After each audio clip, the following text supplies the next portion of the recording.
Major escalation in other news into the federal investigation into former President Trump's actions after the 2020 election. We first told you about this yesterday.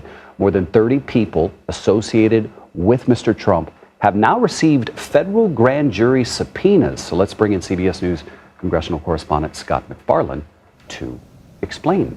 Well, what can you tell us about these subpoenas?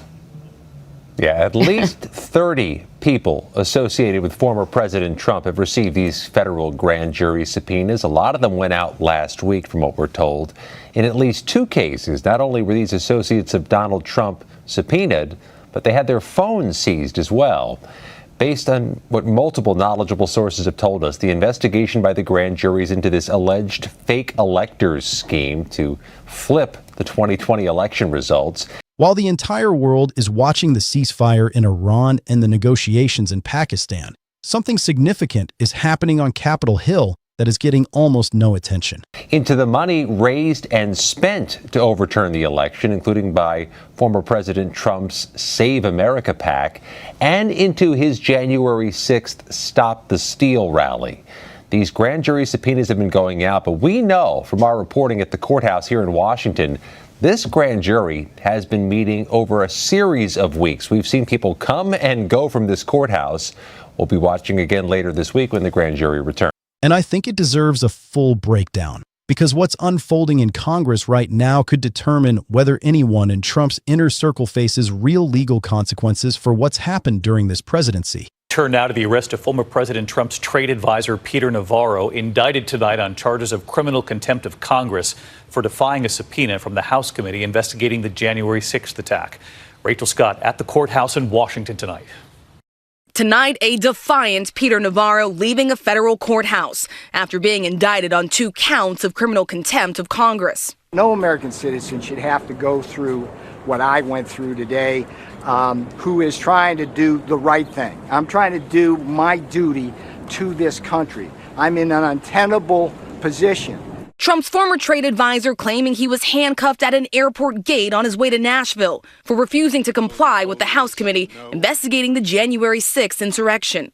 Navarro was part of Trump's inner circle that pushed false claims about the 2020 election, even writing a book detailing his plan to overturn an election Trump lost. Lawmakers wanted him to turn over documents and testify. He refused, claiming his hands were tied, citing executive privilege. And whether the accountability machinery that already sent 2 senior Trump advisors to federal prison gets deployed again with new targets and new urgency. Let me start with what's already happened, because the foundation for everything coming next was laid by cases most people have already forgotten. Steve Bannon, senior advisor to the president, was convicted of criminal contempt of Congress for defying a subpoena from the January 6th committee. He served 4 months in federal prison. Peter Navarro, Trump's trade advisor, was convicted on the same charge. He also served 4 months. These were not symbolic gestures or slaps on the wrist. These were senior presidential advisors who believed their loyalty to Trump and their proximity to power would shield them from consequences. They were wrong. The legal system followed the process.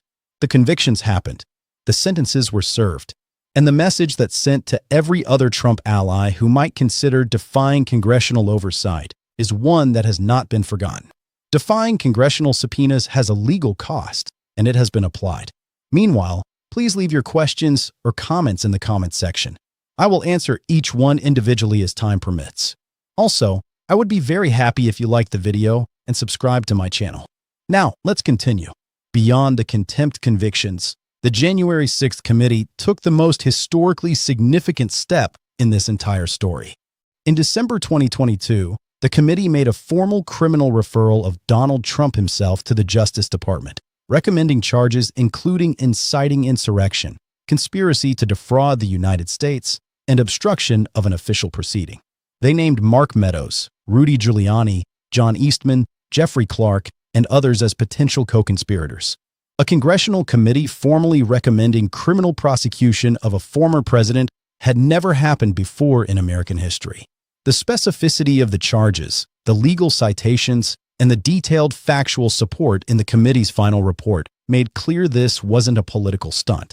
It was a serious legal document prepared by serious lawyers making a case that federal criminal law had been violated at the highest level of government. That referral doesn't expire. It doesn't lose its significance because the current Justice Department won't act on it. It sits in the permanent public record, available to future historians, future legal scholars, and future prosecutors operating in a different political environment. The detailed congressional finding that Trump's conduct met the legal standard for multiple federal felonies is there for anyone to read, and it's going to shape how this period of American history is understood and evaluated for decades.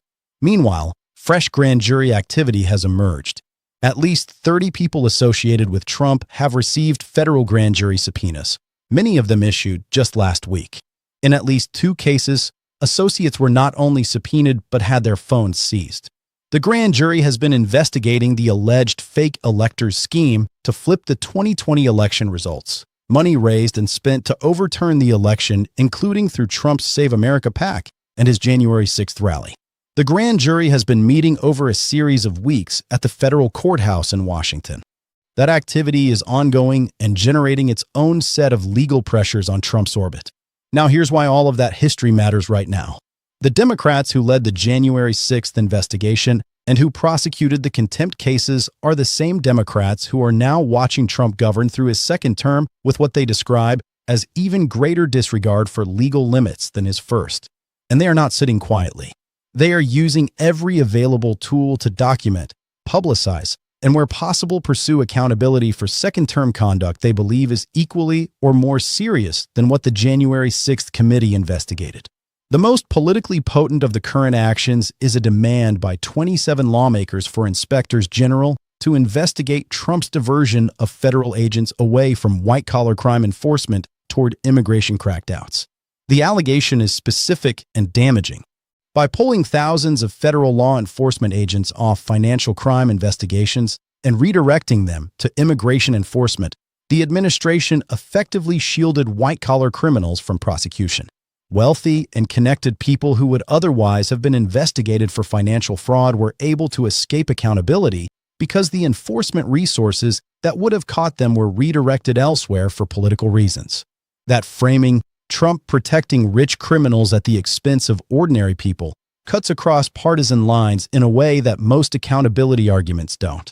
Simultaneously, Democrats have subpoenaed former Attorney General Pam Bondi over the handling of the Epstein files, a story that exploded back into the headlines this week when Melania Trump held her extraordinary press conference calling for survivor hearings that the administration itself has been blocking. They filed impeachment resolutions against multiple officials. They've demanded Inspector General reviews of how the Justice Department has handled the Epstein investigation.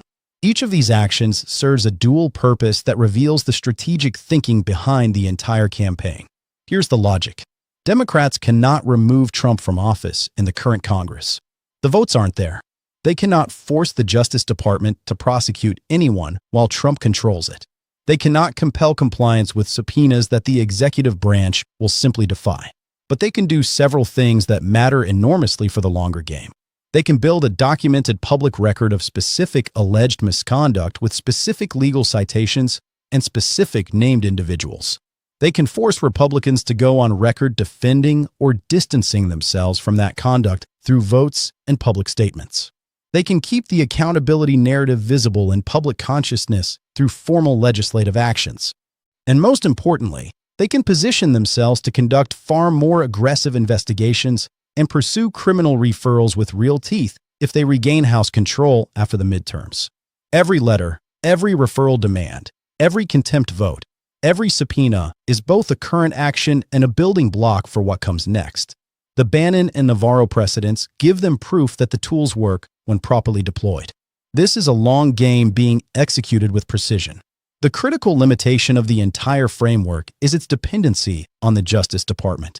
Congress can vote for contempt referrals all day long, but if the executive branch's law enforcement arm refuses to prosecute, those referrals sit without legal consequence. That's exactly what happened with Meadows and Scavino, who were both referred for contempt but never prosecuted because the DOJ declined to move forward.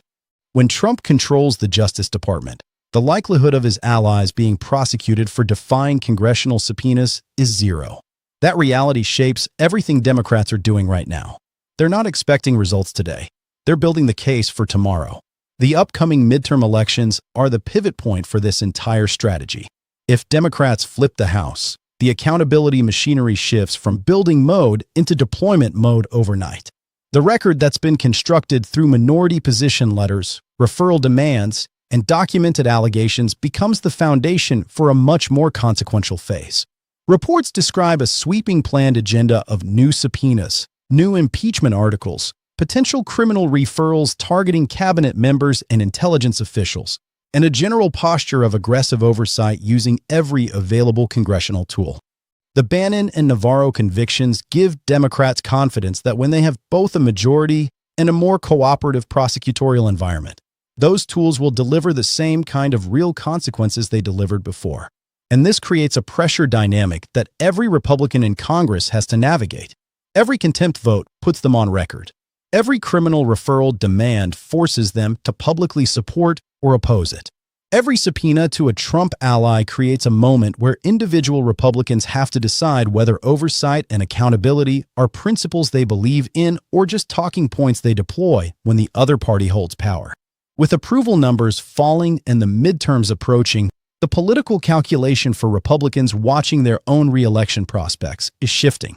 The question is whether the accumulating weight of second-term allegations, the Epstein scandal, the emergency powers rulings, the white-collar enforcement diversion, generates enough bipartisan concern to produce cross-party accountability cooperation with real legal teeth.